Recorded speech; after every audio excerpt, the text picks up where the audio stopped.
Assalamualaikum warahmatullahi wabarakatuh. Kembali lagi dengan saya Cak Ras, tentunya dengan konten seputar Tiongkok. Kita kali ini akan membahas seputar tentang tenaga kerja asing yang datang dari Cina. Sebelum dilanjut, jangan lupa like, comment, and subscribe untuk postingan kali ini.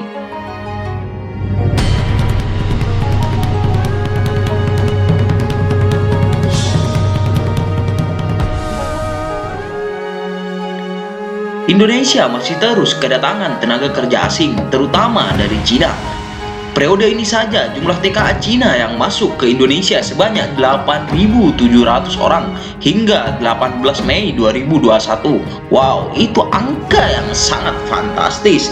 Disusul oleh Korsel sebanyak 1.600 dan Jepang 1.400 orang.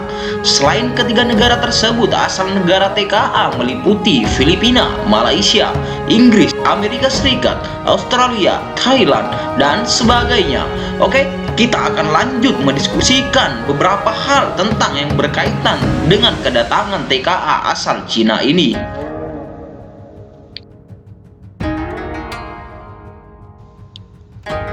Yang pertama yaitu investasi. Kenapa jumlah TKA Cina lebih besar? Ya, sebagaimana yang kita ketahui, karena banyak investasi yang masuk ke Indonesia yang berasal dari Cina, maka mereka juga banyak menyerap tenaga asing yang datang dari Cina untuk dibawa ke Indonesia. Ya, meskipun tentunya itu dengan beberapa alasan. Karena investasi yang datang dari luar, tentunya mereka juga bawa banyak orang.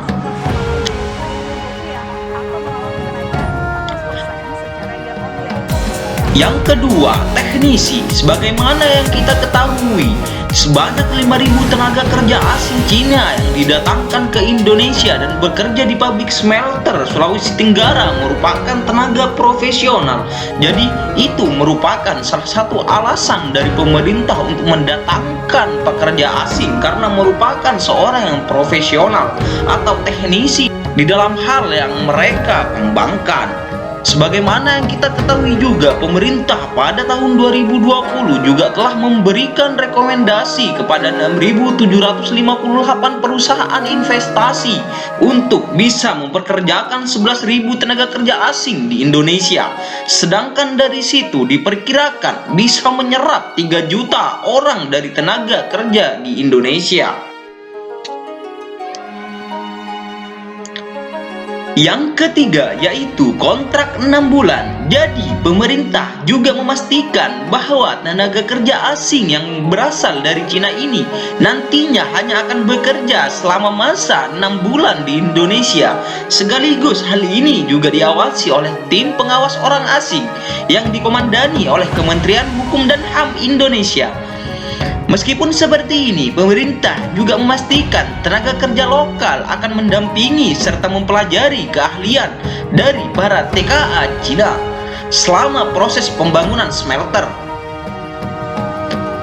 Hal ini juga nantinya tenaga kerja Indonesia yang akan mengelola perusahaan tersebut ketika sudah beroperasional penuh serta memahami teknologi yang berasal dari Cina ini. Yang keempat yaitu banyak sekali, bahkan ribuan perusahaan Cina yang ada di Indonesia.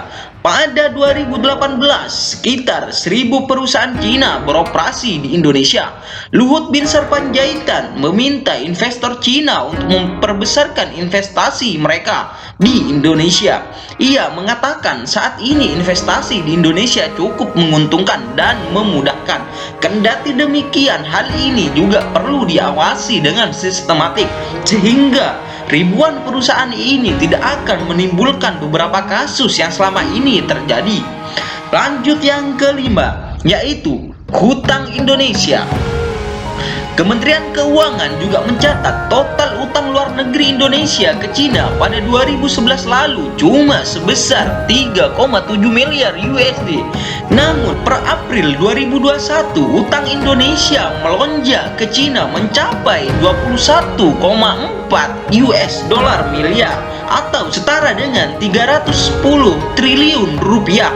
Artinya dalam kurun waktu sekitar 10 tahun, utang Indonesia ke Cina naik sebesar 479,45%. Hal ini cukup sangat fantastis. Akan kendati demikian, kita sekarang juga nampak melihat bahwa Indonesia sudah mulai membangun, dan apakah ini akan berlanjut baik atau sebaliknya? Bagaimana menurut teman-teman? Jangan lupa like, comment, and subscribe. Mari kita diskusikan bersama.